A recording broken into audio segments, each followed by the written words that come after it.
રાધે રાધે બધાને. કેમ છો? મજામાં? સવારમાં હું અહીંયા નાસ્તામાં બિસ્કિટ ભાખરી બનાવી રહી છું. રેડી થઈ જાય એટલે આપણે અહીંયા ચા, અથાણું અને ઘી લગાડી અને ઢીંગુની થાળી રેડી કરી નાખશું.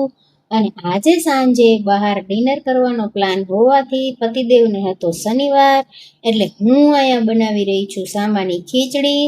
એટલે સામો ધોઈ અને આપણે એડ કરી દીધો છે. અને પછી સામાની ખીચડી થઈ ગઈ છે રેડી. એટલે તળેલી વેફર, કેરી, મરચાં અને ખીચડી બધું જ રેડી કરી લીધું છે. સાંજે આપણે આવી ગયા છીએ બહાર ઢોસા ખાવા માટે. મસ્ત યમ્મી ટેસ્ટી ઢોસા ખાઈ અને પછી આપણે આવી ગયા છીએ રેસકોર્સ.